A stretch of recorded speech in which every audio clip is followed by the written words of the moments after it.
So, eto na nga mga mare, ang ating El Camino to Miss Universo vlog at ang ating unang vlog nga ang aking biyahe papuntang New York.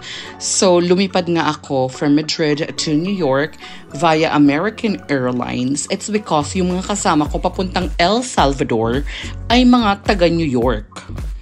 Actually, meron talagang flight na direct to El Salvador from Madrid pero sobrang mahal niya. So, sabi ko, pumunta na lang ako ng New York kasi super mura yung pamasahe papuntang New York ng balikan.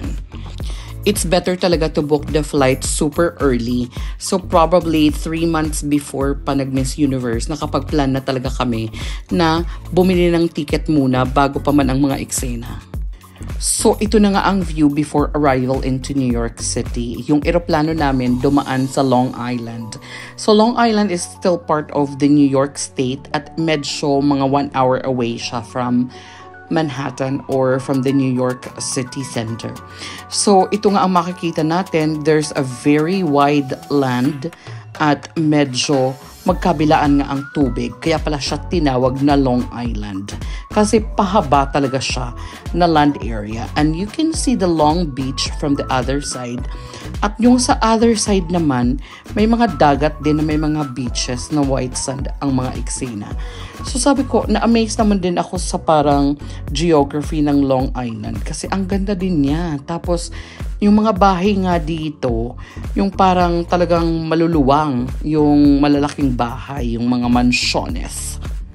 At napakarami nga ding mga isla na makikita mo dyan. So, na-realize ko, sabi nga ni Candy, meron isla na sikat dyan na tinatawag na Fire Island. At yung mas malapit na kami dyan, nakikita mo niya yung mga airport. And if you continue actually the Long Island, diretso yan hanggang Hamptons. Yung Hamptons, yung parang sikat na area ng mga richness na mga emote. Sobrang na-amaze nga lang talaga ako sa hitsura ng Long Island.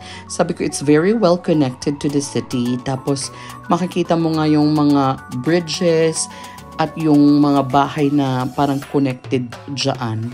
Sabi ko, talagang pangmayaman talaga ang mga eksena dito.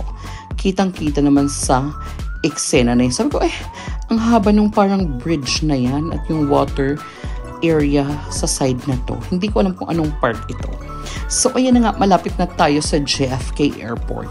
At makikita mo na nga ang mga bahay na medyo naglalapit na sa bawat isa. I was hoping na sa Manhattan siya dadaan, hindi pala. So, hindi natin nakita ang skyline. At ito na nga ang mga hitsura ng mga bahyar malapit dyan sa JFK Airport while we are, going down to land. Sabi ko, ang ganda. Parang very well organized yung mga bahay. At makikita mo nga na palanding na kami sa JFK. Marami palang tubig sa area na yan. Sabi ko, maraming lakes at maraming bakante.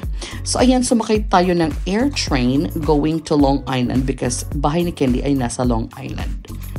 So, ang unang request ko nga sa pagkadating namin doon, sabi ko, let's go to Cheesecake Factory kasi nagki-crave ako ng different kinds of cheesecake. Charlie, sabi ko, buntisar. So, ayan na nga, nag-drive kami ni Candy going there just to buy some cheesecake ng mga favorite. Wala kasi ito sa Europe. So, ayan na nga, nagtakam naman ako sa napakadaming flavors ng cheesecake.